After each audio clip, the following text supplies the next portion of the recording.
people often say we're in America and this digital ID and stealing our privacy and so forth. That just cannot happen in the free world. Well, just this last week or so, there's some big changes in Australia. We want to shout out to all of you. We're praying for you. And here's one of the PMs talking about this, and I want you two to respond. G'day everyone, it's Senator Ralph Abed here. I just want to make a quick little video to let you know that the digital ID bill has passed just now. It was supported by the Greens, the Labor Party, Senator David Van, Senator David Pocock, Senator Jackie Lambie, and Senator Tammy Tyrrell. So basically everyone except for the Coalition, One Nation, and of course yours truly, the United Australia Party.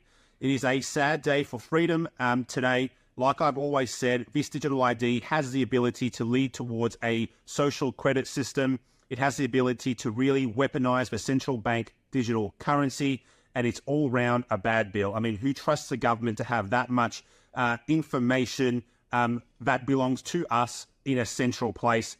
It is not going to end well. Anyway, we did what we could, but yes, it has passed. Next election, vote one UAP. If we ever have the ability to, we will repeal it. Australians are now one step closer to a restrictive digital ID, which would ultimately give ultimate control to the government. A digital ID means a social credit score, a carbon emission score, a health score, a finance score, and allows the government the ultimate control on your accessibility to physical and digital spaces. And if we don't hit the brakes on this immediately, we are all headed for a techno-communism complete with digital enslavement. Digital enslavement. Now, is that an exaggeration? Is this a hyperbole? I want you two to respond. Well, what's with Australia? I feel so badly. We've got people watching from Australia. Yeah. I mean, what is it? Everything, they have to try everything first. It's like they're an experimental continent. Yeah, one of the things, my wife was recently teaching about missionaries at our homeschool co-op, and she wanted to learn about missionaries that went to all the different continents. So she started looking at Australia, and she started finding the data.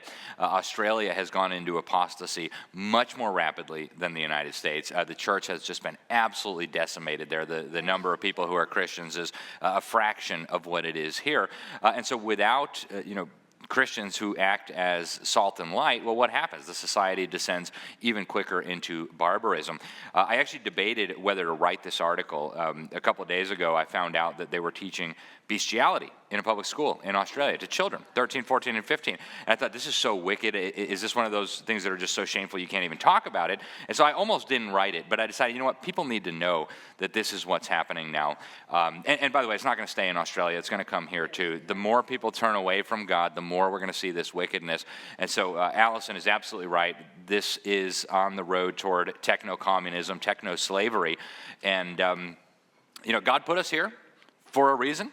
And each of us has our own role and our own function. But now's the time, folks, for us to be speaking clearly from the rooftops against evil and for the truth, for Jesus Christ.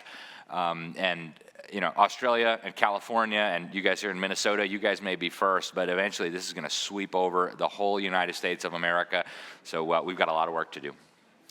Just like Esther was positioned by God for such a time. Friends, you are positioned for such a time. Australia, our friends out there listening right now, in the UK, New Zealand, parts of Europe. Listen, God has you in this space for this time, for His glory. Be courageous, be like Daniel, be like Esther, and let's see what God does. God's going to use us.